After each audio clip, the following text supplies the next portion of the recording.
Hello and welcome to another episode of Exploring Standards. I am your host, Jess, and today I'm very excited to have Jay Riddler on the show with me today. Jay, how are you? I'm very well, Jess. Yourself? Yes, I'm good, thank you. Thank you very much for joining me on the show. Today we are talking about the standard ISO 39001, which is the Road Traffic Safety Management Standard. And I'm just going to do a little bit of an overview of something that saw on Jay's LinkedIn profile, which I just loved. Which was keeping the haulage industry rolling with CPC training that comes with a no snore guarantee, which I think we can all agree. Sometimes you go into these trainings and it is a little no snore. So to hear that, love that. Um, so before we get into our topic, though, can you just tell our guests a little bit more about yourself? So, my name's Jay. I've been in the haulage industry since 2006. Started back then. Seemed like 5 minutes ago, but it's a very long time ago now. As a transport clerk, working for a large distributor of fashion. Spent 8 years there. Sort of worked my way from transport clerk up to dealing with projects. After sort of dealing with sort of 8 years in the transport office, I wanted a little bit of a change. So moved over to a general haulage company, deals with sort of national distribution of frozen foods. So again, spent another 8 years there as their transport manager and transport planner. Then after 16 years in a transport office, wanted something a little bit different. So I moved into sort of the training and accreditation world as a transport consultant. And yeah, that's where sort of I've landed up now as sort of one of the directors of Dynamic Consultancy Solutions. Fabulous. Thank you very much. Obviously, it sounds like you've got a wealth of experience. So I'm very excited to hear more of your opinions and thoughts on this. So can you give us a brief overview of ISO 39001? Yes, so ISO 39001, unlike other accreditations, it is an international standard, and it's specifically for road traffic safety management.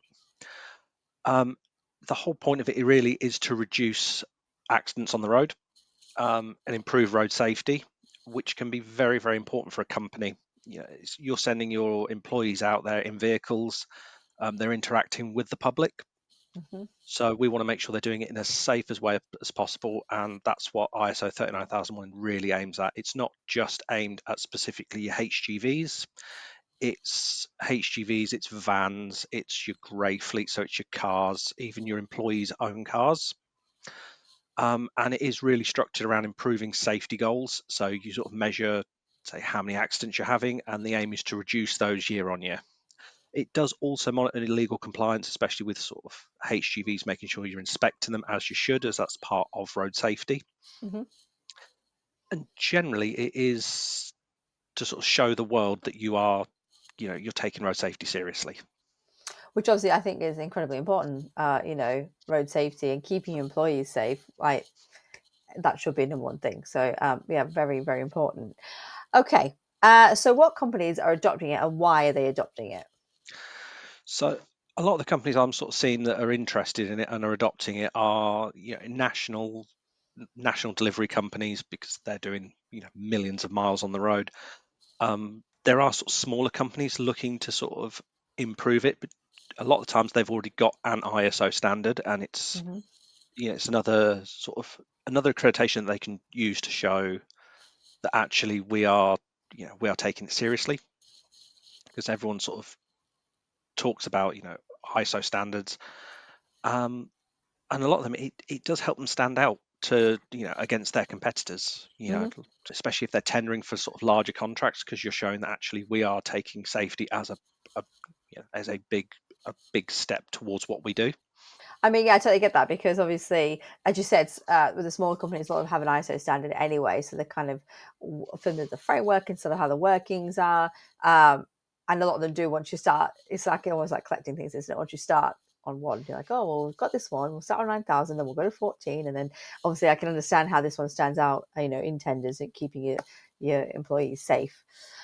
So Yeah. obviously, I know you talked a lot about safety anyway within the standard, but what are some of the benefits of ISO 39001? So it does help. So the customer I have worked with recently with 39001 has seen their collision rates drop, which is obviously fantastic. It means they're Mm-hmm. having less accidents, and it's not just less reported accidents; it's less accidents overall, because they're very careful with monitoring, what they're looking at. And they went from about 5 or 6 accidents in one year to less. Well, it was one in in the previous sort of reporting period, Hmm. and that was only a minor incident in a yard. Okay. From going from major, some quite sort of serious vehicle incidents to almost what you call a nothing accident in only about 3 years. So that was, really good. It proves the system works. Yeah. And with that, obviously, you're having less accidents, which is obviously fantastic. Means there's less chance of injury. Hmm. You've also got less financial costs because, I mean, your average vehicle accident, even if the insurance covers it, for a HGV operator, your excess can be £1,500. So you're saving that. So you're saving £7,000 or £8,000 a year just in excess on your policy. So that's always good. Hmm. Yep. It does also help, like with a lot of the road safety accreditations, it does help with your legal compliance because they do look to make sure you are inspecting your vehicles on time as you should be, Hmm. um, and also that you're monitoring your risks on the road. And if you're dealing with sort of public sector contracts, it does show that you are, taking road safety seriously. You're not just trying to get a tick box. You are actively, engaging with getting your vehicles and your drivers a lot safer. Hmm.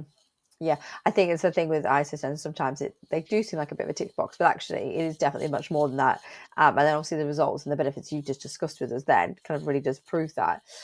So how similar is it to FORS and other recognition standards? So with things like fours mandate their own internal training.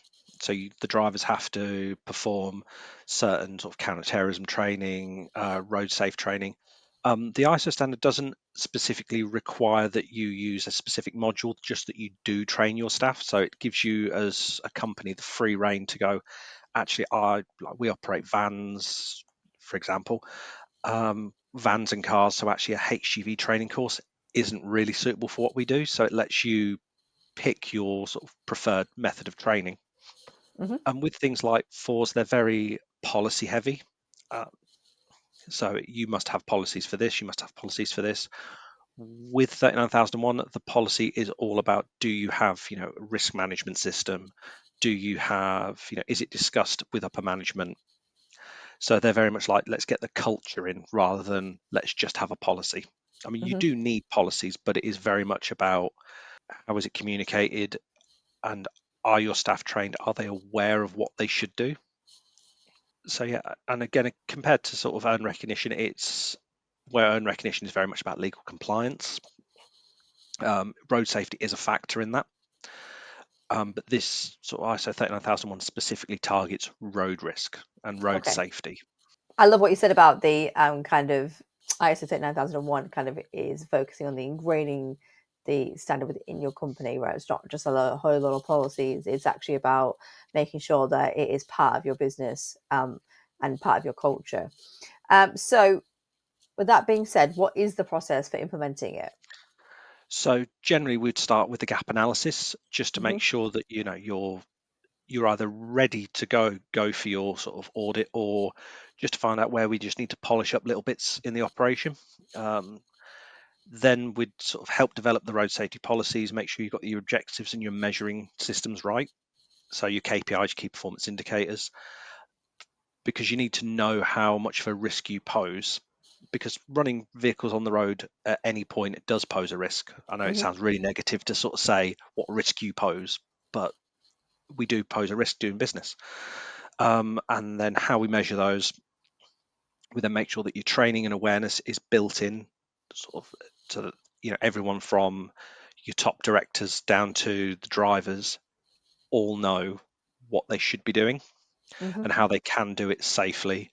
And then sort of help set up internal audits, so you don't have, at the start you're doing internal audits, so you're measuring yourself to make sure that you're okay, and then support through the certification process. So that will go through an accredited body, and that will be an external audit where the ISO systems will get sort of checked, tested, and you'll have to produce, it is a good amount of evidence, Hmm. to prove that you are measuring these, that you are training, your staff, that they are aware of it. And again, it is thoroughly checked. So it is always good to make sure you're doing your own internal audit so that you know where you stand on audit time. Okay. Yeah, I mean, that makes sort of sense. Obviously, those externals, I know, can be quite nerve-wracking for some people. So having that sort of experience and knowledge when you do your internal audits kind of really just supports those external audits. So, what are some of the common challenges that you've seen, and then how can we overcome it? So some of the common things I sort of see is people not really know where to start. They read the ISO standard, it is quite a technical document, and they go, "No, I'm completely lost." And then someone like myself comes in and goes, "Well, actually, you're already doing, all of this. You're just not calling it the same thing." Yeah. So sometimes it can be a little bit confusing, or sometimes it looks like a very complicated question, which actually has a very simple answer. Hmm. Um, and people are worried it's just going to be more paperwork, but generally if you're already running a very safe fleet, it's actually not a huge amount that you have to do on top of what you're already doing. Yeah.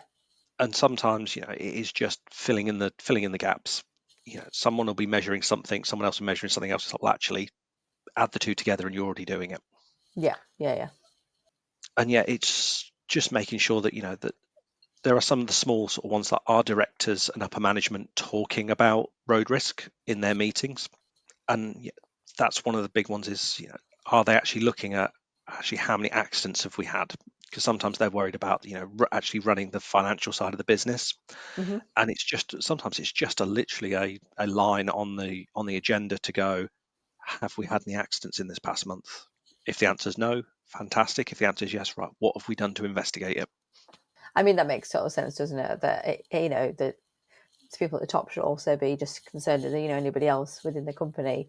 I know you're saying about the kind of not knowing where to start and kind of getting the documents quite overwhelming, but actually people are already doing a lot of stuff they don't even realize. And I think sometimes that's where using a consultant kind of really helps, because they can just sort of show you this actually means this, and join those dots together that maybe don't necessarily know or have seen from that infrastructure perspective, and also not knowing the standard. So yeah, fantastic. Right. So finally, then, what are some of your top tips for ISO 39001? So one of my biggest top tips is to get the buy-in from the business leadership. Hmm. They really need to want it. Um, and you just need to explain the benefits really. So if you're the transport manager, if you're the operations director, or the operations manager, um, and you need to sort of sell it to your boss essentially, that this is something that we as a business need, um, because it shows our commitment to road safety. Because it isn't just a badge. It is actual commitment to keeping your drivers, the general public, safe. And the other one is keep it simple. Um, a lot of the time you already have, I go into companies, a lot of times they already have 95% of it. So it's not building everything from the ground up. It's a lot of times just polishing what you've already got. Hmm. And the other one is it's not just aiming for the certificate. It's not going, right, what's the minimum we need to do to get this? It's actually, real world improvements. Are we actually trying to reduce the accidents? And I do believe most companies are trying to reduce the accidents. They do Hmm. care about, vehicles having accidents, that whether that's a moral sense or a financial sense, they don't want their vehicles having accidents.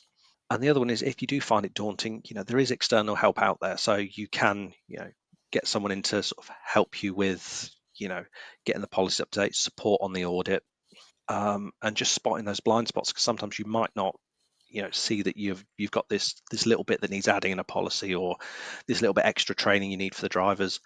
And that's where someone that sort of deals with ISO standards and 39001 can help. Mm.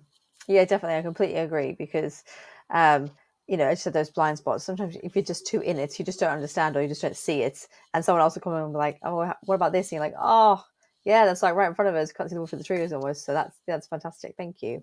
Well, thank you very much, Jay, for joining me on the show today. It has been an absolute pleasure. I think our listeners are going to find it really interesting to sort of hear the real benefits of ISO 39001. So thank you very much for joining me. And thank you for having me. And if you have enjoyed listening to today's episode, please make sure you rate, review, and subscribe. It really does help the podcast. And I'll be back with another episode in a couple of weeks.